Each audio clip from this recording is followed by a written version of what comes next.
जी, आज कैफ 3 के लेक्चर का आगाज करते हैं। आज का लेक्चर का नंबर है 37A। ए इसलिए कि ए में हम ये वीडियो रिकॉर्डिंग के जरिए से लेक्चर होगा, इसमें केस स्टडीज को डिस्कस करेंगे। 37B हमारा होगा एमसीक्यूज के ऊपर डिस्कशन। जो इस चैप्टर के एमसीक्यूज हैं उनकी डिस्कशन अलहदा से आपके साथ शेयर की जाएगी। इसी क्लिप के साथ वेरी नेक्स्ट क्लिप जो होगा वो एमसीक्यूज की डिस्कशन का होगा, वो 37B है हमारा। तो लेक्चर का आगाज करते हैं। कल हमने 49 क्वेश्चन नंबर कर लिया था। अब क्वेश्चन 50 चैप्टर 15 का जन केस स्टडी है। General meeting of VX limited. अच्छा, जनरल मीटिंग को अंडरलाइन करें। क्या बता रहा है कौन सी मीटिंग? स्टैट्यूटरी मीटिंग के एनुअल जनरल मीटिंग के एक्स्ट्राऑर्डिनरी जनरल मीटिंग? क्या पता चल रहा है? नहीं पता चल रहा। इसका मतलब हुआ जिस तरह हम क्वेश्चन में type of company, type of authority, type of resolution का ध्यान रखते हैं, उसी तरह हमने टाइप ऑफ मीटिंग का भी ध्यान रखना है। क्या स्टैट्यूटरी मीटिंग के कंसेप्ट, एजीएम के, एक्स्ट्राऑर्डिनरी मीटिंग कंसेप्ट सारे सिमिलर हैं, सेम है कि डिफरेंट है? डिफरेंट है। इसलिए हमें टाइप ऑफ मीटिंग का भी ध्यान रखना है। Of x VX limited, A listed company, listed को भी अंडरलाइन करें। क्या पब्लिक कंपनी के रूल्स, प्राइवेट कंपनी के रूल्स, लिस्टेड कंपनी के रूल्स सेम होते हैं कि कंपनीज एक्ट के मुताबिक इनमें फर्क है? फर्क है। ठीक है, तो इसलिए हम टाइप ऑफ कंपनी को भी अंडरलाइन करते हैं, ज़हन में रखते हैं। Was convened on 30th May 2012. However, only 4 shareholders turned up to attend the meeting. सिर्फ 4 shareholders आए.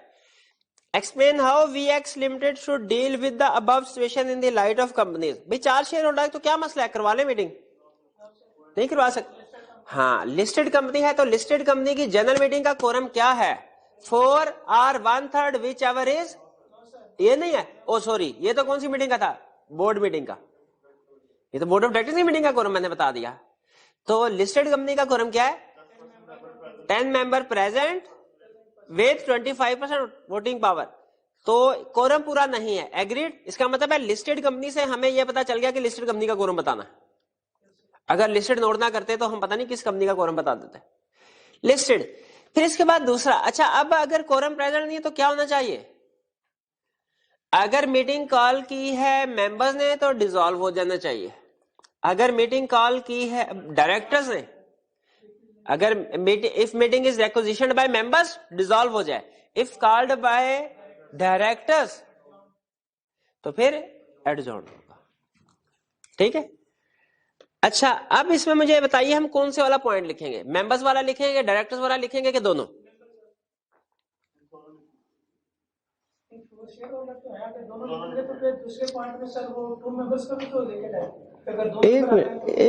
एक मिनट है। पहली चीज ये, जो 2 मेंबर्स विद 25% वोटिंग, वो अनलिस्टेड कंपनी का केस है, वो इधर कभी भी आएगा ही नहीं। हाँ, कोरम अगर प्रेजेंट नहीं। हाँ, मैं उसी की तरफ आ रहा हूं। यहां पे लॉ ये कहता है कि अगर मीटिंग रिक्विजिशन करे, अगर कोई general meeting requisition by members हो, उस पे कोरम पूरा ना हो तो मीटिंग डिसॉल्व हो जाती है, खत्म। लेकिन अगर मीटिंग जो है वो डिमांडेड बाय डायरेक्टर्स है तो वो डिसॉल्व नहीं होती, वो क्या होती है? एडजॉर्न होती है। हम मीटिंग रिक्विजिशन बाय मेंबर्स वाले बात लिखेंगे, मीटिंग डिमांडेड बाय डायरेक्टर्स वाली बात लिखेंगे, या दोनों लिखेंगे? मैं ये पूछना चाह रहा हूं आपसे। नहीं, 6 नंबर है तो पूरे नहीं, रिक्वायरमेंट देखें। दोनों क्यों लिखेंगे? क्योंकि हमें नहीं बता रहा कौन सी मीटिंग है। अगर ये लिखता ना एजीएम है तो हम सिर्फ एक पॉइंट लिखते, कौन से वाला? डायरेक्टर वाला। क्यों? एजीएम सिर्फ और सिर्फ डायरेक्टर्स कॉल कर सकते हैं, डिमांड कर सकते हैं। लेकिन एक्स्ट्राऑर्डिनरी जनरल मीटिंग में चूंकि मेंबर के पास भी पावर है, अगर एक्स्ट्राऑर्डिनरी जनरल मीटिंग हो तो वो दोनों कर सकते हैं, डायरेक्टर्स भी और मेंबर भी। यहां पे चूंकि जनरल मीटिंग उसने मेंशन नहीं किया कौन सी है, तो ये मे बी एजीएम हो, may be extraordinary general meeting हो, हमें नहीं कंफर्म, तो हम ऑल सिचुएशंस को कवर करेंगे। भाई ये बात समझ आ रही है? अगर यहां पे जनरल मीटिंग की बजाय एनुअल जनरल मीटिंग कहता तो हमारा सोल्यूशन कैसे चेंज होता? सिर्फ डायरेक्टर्स वाली बात दिखे, क्योंकि मेंबर्स एजीएम को रिक्विजिशन कर ही नहीं सकते। लेकिन एक्स्ट्राऑर्डिनरी जनरल मीटिंग हो तो फिर मेंबर्स भी कर सकते हैं, डायरेक्टर भी कर सकते हैं, फिर दोनों बातें लिखनी है। और यहां चूंकि उसने मेंशन नहीं किया जनरल मीटिंग में, तो हमने वो आंसर लिखना है जो एजीएम के लिए भी हो, जो ईजीएम के लिए भी हो। भाई बात समझ आई ना? आगे चलते हैं 51 एन एक्स्ट्राऑर्डिनरी जनरल मीटिंग। अब एक्स्ट्राऑर्डिनरी को अंडरलाइन कर लें, टाइप ऑफ मीटिंग को भी हम कंसीडर करते हैं ना, एक्स्ट्राऑर्डिनरी को अंडरलाइन करें, शाबाश। Of mastermind technologies limited, A listed company, listed को भी अंडरलाइन करें। Was scheduled to be held on October 31, 2009. Directors adjourned the meeting for the next week as the quorum was not present within 15 minutes of the scheduled time. Director ने adjourn कर दी meeting क्योंकि 15 minute में quorum present नहीं था। पहली गलती यहीं पे कर दी, क्या 30 मिनट का इंतजार करना होता है। 15 मिनट कोरम के लिए 15 मिनट नहीं बल्कि 30 मिनट इंतजार कर। किसके लिए 15 मिनट इंतजार करना होता है? चेयरमैन के लिए। अच्छा, यहां पे क्वेश्चन में अभी तक उसने बताया कि ये मीटिंग किसने कॉल की थी। एक्स्ट्राऑर्डिनरी जनरल मीटिंग कौन कौन कॉल कर सकता है? मेंबर्स भी, डायरेक्टर दोनों। Based on provisions of Company Act 2017, you are required to comment on following: the decision of directors to adjourn the meeting, assuming meeting was called upon on the requisition of the member. अगर meeting members की requisition पे call की गई थी तो decision ठीक है फिर डायरेक्टर्स का कि मीटिंग एडजॉर्न कर दो, फिर तो डिसॉल्व हो जाएगी, शाबाश। और अगर meeting was called by director तो फिर क्या होगी? एडजॉर्न हो जाएगी। कब? Next week, same day, same time, same place. B, the validity of the resolution passed at adjourn meeting. Adjourn meeting में जो रेजोल्यूशन पास होगी उनकी वैलिडिटी क्या है? वो इफेक्टिव होगी, लेकिन विद डेट जब ये एक्चुअली पास होती है, not from earlier date. Earlier date से उसका इशारा किस तरफ है?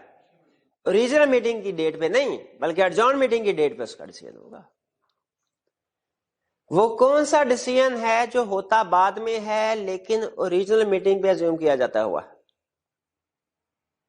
ये तो वो डिसीजन है ना, एडजॉर्न मीटिंग का डिसीजन वो है जो एडजॉर्न मीटिंग की डेट पे इफेक्टिव समझा जाता है, प्रीवियस यानी ओरिजिनल मीटिंग की डेट पे नहीं, तभी से इफेक्टिव होता है ना। वो कौन सा डिसीजन है जो होता बाद में है लेकिन मीटिंग की डेट से, प्रीवियस मीटिंग की डेट से इफेक्टिव समझा जाता है?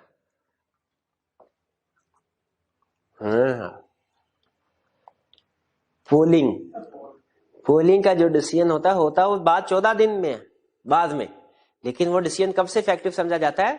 डेट ऑफ मीटिंग का। भूल गए? आगे चलते हैं question 52। The 21st AGM, AGM को अंडरलाइन करें, ऑफ नोकझोंक लिमिटेड। नोकझोंक लिमिटेड को भी अंडरलाइन कर ले, ये प्राइवेट नहीं पब्लिक है, मे बी लिस्टेड हो मे बी अनलिस्टेड हो, लेकिन पब्लिक है, ये पता चल गया। Was held on 20 August 2015. Two of the shareholders, Mateen and Draghi, were not satisfied with the conduct of the meeting. 1 week after the meeting, they submitted a complaint to the chairman of the board of directors, requiring him to invalidate the proceedings of 21st AGM. In view of the provisions of Company Act 2017, explain the circumstances in which Mateen and Draghi would succeed in their contention. नहीं तो meeting जब हो गई, एक दफा खत्म हो गई, तो उसमें जो मिनट्स बन गए सारे, अब उस मीटिंग को इनवैलिड तो नहीं करार दिया जा सकता। दिया जा सकता है, कैसे? मेंबर्स 10% वोटिंग पावर कोर्ट के पास है विद इन 30 डेज, और क्या प्रूव करें? मटेरियल इरेगुलरिटी या ओमिशन था, मटेरियल डिफेक्ट या ओमिशन था नोटिस में, या इरेगुलरिटी थी इन कंडक्ट ऑफ मीटिंग। नोटिस में मटेरियल एरर या ओमिशन की एग्जांपल दीजिए। ये क्वेश्चन का हिस्सा नहीं, आपसे वैसे कंसेप्ट पूछ रहा हूं। कब समझा जाएगा कि नोटिस में इरेगुलरिटी या ओमिशन है? बताओ ना, एग्जांपल दीजिए। जब 21 दिन के बजाय 7 दिन पहले नोटिस भेज दें। जब मीटिंग का एजीएम का नोटिस 7 दिन पहले भेजा जा सकता है। 7 दिन पहले नोटिस भेज के एजीएम कंडक्ट करवा ले, वैलिड होगी? नहीं होगी। ये एग्जांपल है इसके। या नोटिस भेजा, या तो भेजा 7 दिन पहले, 21 दिन की शर्त पूरी नहीं की, या भेजा ही नहीं, कुछ शेयर होल्डर को भेजा, कुछ को भेजा ही नहीं। इसीलिए कंपनी ने यह साबित करने के लिए कि नोटिस वैलिड है कि नहीं, 2 चीजें साबित करनी होती है। पहली चीज 21 दिन पहले नोटिस भेजा, और दूसरी चीज उसके रजिस्टर्ड एड्रेस पे भेजा शेयर होल्डर के। ये कैसे पता चलता है? वो डाक खाने जो मोहर होती है उससे पता चलता है भेजा कि नहीं। कोरियर वालों को भी लेटर आपको वो देते हैं ना कुछ रसीद, वो रसीद होती है, उसको पर लिखा होता है डेट भी, और किस बंदे को किस एड्रेस पे भेजा। और मीटिंग की प्रोसीडिंग्स जो हैं उनमें कोई इरेगुलरिटी थी, इसकी एग्जांपल दीजिए।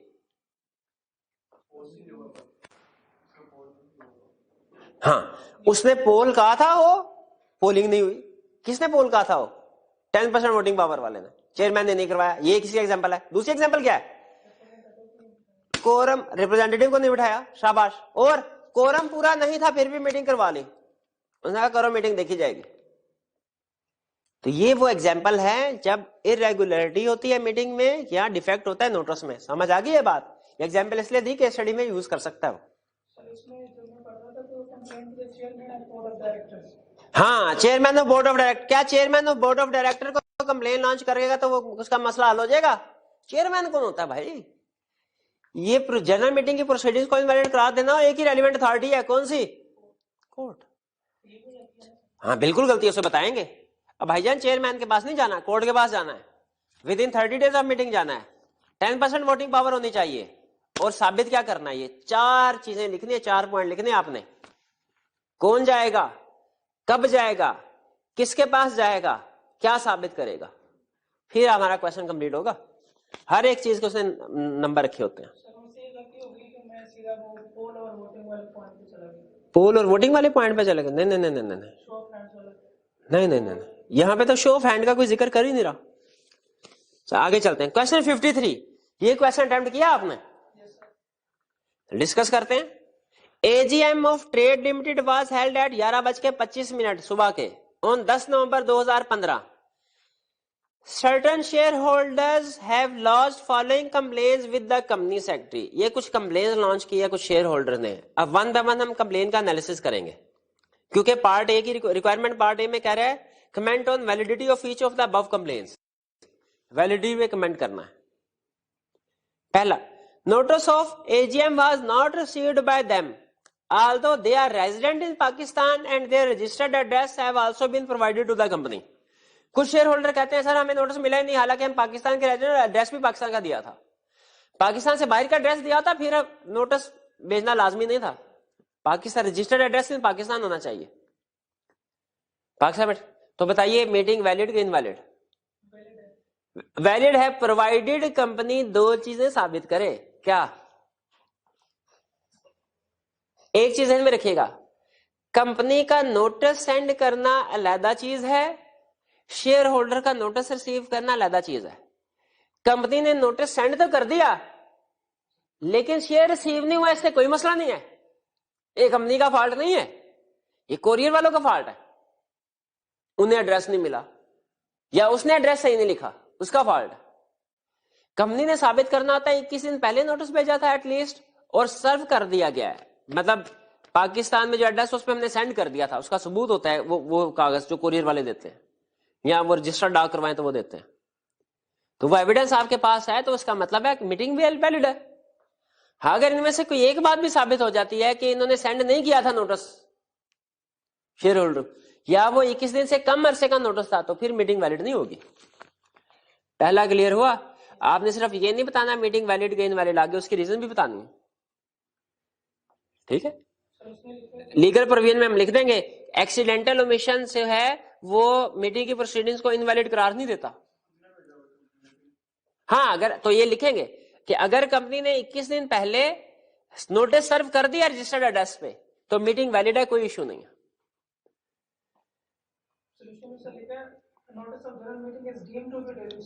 हाँ, नोटिस तब समझा जाएगा कि वो ड्यूली सर्व हो गया, कब? जब 21 दिन पहले और नोटिस उसने एड्रेस रजिस्टर्ड एड्रेस पे भेजाओ, किसी और एड्रेस पे नहीं। ये 2 चीजें साबित करनी है कंपनी ने बस। Second, since the meeting could not commence at the scheduled time, that is 11 बजे, it became invalid and should be called again। Meeting 11 बजे शुरू नहीं हो सकी तो इनवैलिड हो गई, दोबारा कॉल होनी चाहिए। एग्री करते हैं? क्यों एग्री नहीं करते? हाँ, कोरम का वेट करने के लिए 30 मिनट का टाइम होता है, 30 मिनट के अंदर अंदर कोरम। अगर यही 11:35 में स्टार्ट हुई होती ना, फिर हम कहते गलत है, ठीक है। कोरम का इंतजार 30 मिनट तक करना। आगे चले। Third, a resolution pass in the meeting was approved by show of hand. Resolution show of hand के जरिए। However a poll should have been carried out. वो कहते हैं भाई ये शो ऑफ हैंड के हालांकि पोलिंग के जरिए से होनी चाहिए थी। क्या करे, सही है कि नहीं? कि डिपेंड करता है पोलिंग की शर्तें पूरी हुई कि नहीं, डिपेंड करता है। शो ऑफ हैंड वैलिड है तो हम लिखेंगे कि अगर तो स्पेसिफाइड पर्सन यानी 10% ऑफ वोटिंग पावर वालों ने on or before the result of show of hand demand किया था तो फिर पोलिंग होनी चाहिए थी, वरना शो ऑफ हैंड के जरिए से भी जो डिसीजन है वो वैलिड है। Clear? 4. Mr. Hamid, who voted for a resolution, was represented through a proxy, which was deposited at 5:01 शाम को after office hours on 8 November 2015. Since 9 November 2015 was a public holiday, condition of depositing the proxy at least 48 hours before the commencement of the meeting was not met. जी कह रहे हैं mister Hamid proxy था लेकिन उसने 8 तारीख को 5:01। अच्छा मुझे ये बताइए, पब्लिक हॉलिडे आ गया, क्या पब्लिक हॉलिडे को काउंट करते हैं? इसका मतलब है 9 तारीख बिल्कुल ही निकल गई। 8 तारीख की शाम 5:01 से लेके 10 तारीख 11 बजे कितने आवर्स बनते हैं? 18 घंटे बनते हैं। हाँ जी, तो इसका मतलब है मीटिंग प्रॉक्सी कम से कम 48 आवर्स पहले जमा करवानी चाहिए, उसने 18 घंटे पहले जमा करवाई, 48 आवर्स की कंडीशन पूरी। तो इसमें सच्चा है वो कि प्रॉक्सी लेट सबमिट करवाई है, इसीलिए मिस्टर हामिद को वोट नहीं देना चाहिए। तो एग्री करते हैं? आगे चलते हैं। 5th, mister Gulam who holds 1 lakh share was represented by 2 proxies, mister Kasim 75,000, mister Danish 25,000। Only proxy with 75,000 shares were counted for the purpose of voting. यानी जो पहले प्रॉक्सी आई उसको काउंट किया, दूसरे वाली को नहीं काउंट किया। तो सही किया। एक प्रॉक्सी, एक मीटिंग के लिए मेंबर एक ही प्रॉक्सी को अपॉइंट कर सकता है, मल्टीपल प्रॉक्सी को अपॉइंट करेगा तो सारे के सारे इनवैलिड हो गए, किसी का भी वोट काउंट नहीं करना चाहिए। 6. JKM Limited holding 20,000 shares of the company was represented by Mr. Wahid, who is neither a director nor an employee of JKM Limited. तो भाई अगर रिप्रेजेंटेटिव अपॉइंट करना है तो उसे डायरेक्टर होना चाहिए ना, मेंबर होना चाहिए? एनी पर्सन हो सकता है, प्रोवाइडेड बोर्ड रेजोल्यूशन जो है वो उसके जरिए से इसे अपॉइंट किया गया। ये केसेस सारे क्लियर हो गए। 6. डिस्क्राइब द सर्कमस्टेंस, 6 का पार्ट बी, सॉरी 53 का part B. Describe the circumstances under which a court may declare resolution pass in the above meeting or the entire proceeding of the meeting as invalid. कौन सी 4 situation बतानी है? सबसे पहले कौन जाएगा मीटिंग इनवैलिड करा देने के लिए? मेंबर। मेरे भाई पूरी बात करो, कौन से मेंबर जाएंगे? Members having at least 10% voting power. किसके पास जाएंगे? कितने दिन में? क्या साबित करेंगे? नोटिस में डिफेक्ट, ओमिशन वगैरह या irregularity in proceedings of meeting.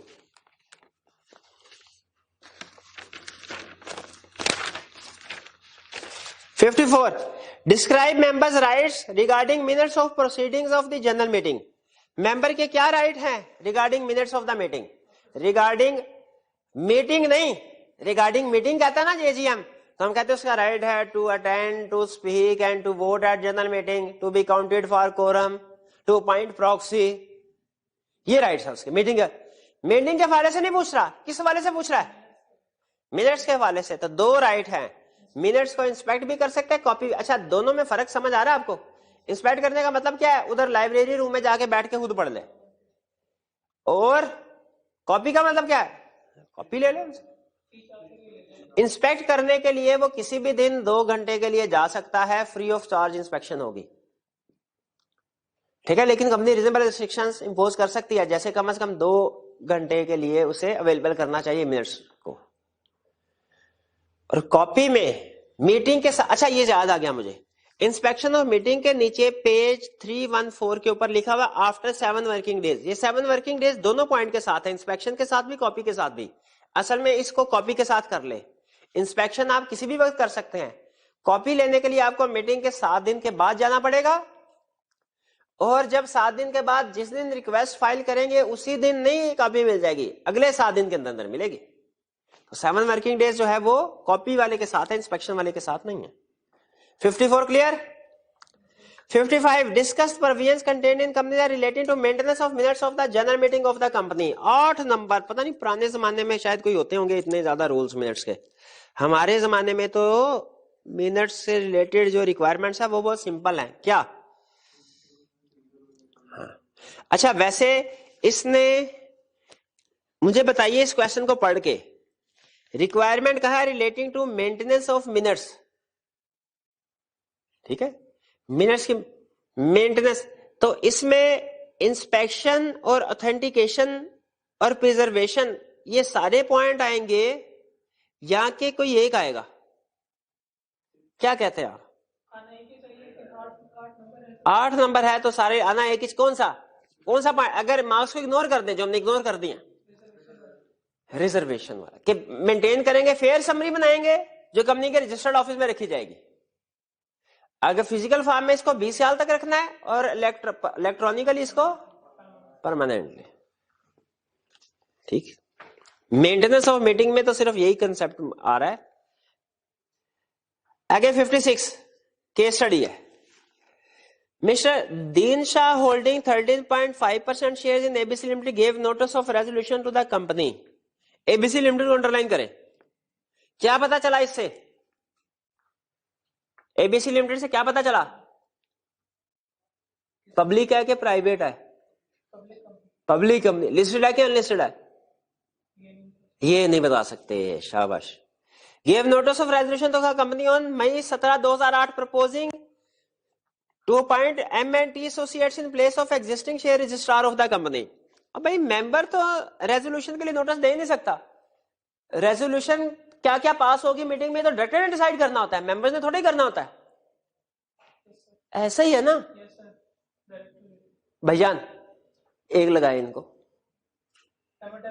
लगा इसको एक लगा। प्रोसीडिंग है, अगर वो प्रोसीड नहीं करते 21 डेज में, तो वो 21 डेज में प्रोसीड नहीं करते, वो तो ये है कि ईजीएम कंडक्ट होगी कि नहीं। मैं ये नहीं पूछ रहा कि ईजीएम कंडक्ट हो रही है कि नहीं, मैं पूछ रहा हूं रेजोल्यूशन। जनरल मीटिंग और कंसेप्ट है, जनरल मीटिंग कंडक्ट करवाना और कंसेप्ट है, रेजोल्यूशन डिस्कस करवाना और कंसेप्ट है। नहीं समझ आए? हाँ, अब आ गई है। ये रेजोल्यूशन कह रहा है, मीटिंग कंडक्ट करवाने के लिए नहीं कह रहा, ठीक है।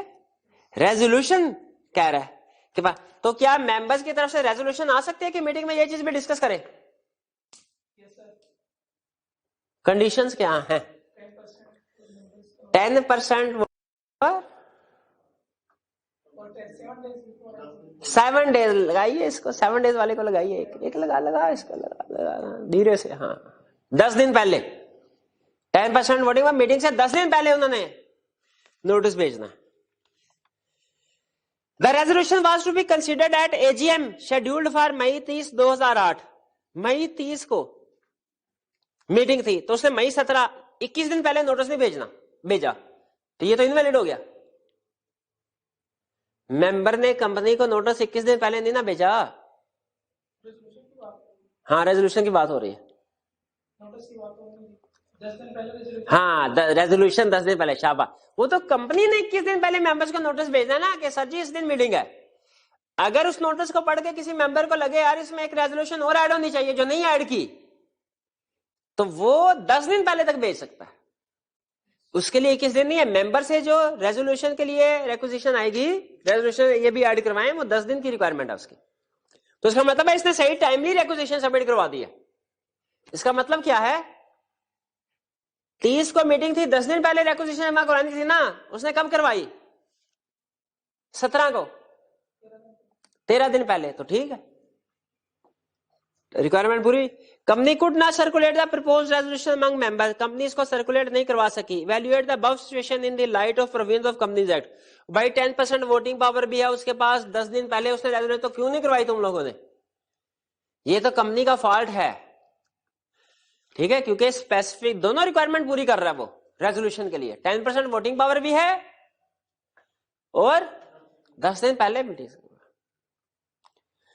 Second, explain whether Mr. Dinsha is entitled to inspect and require minutes of general meeting of the company.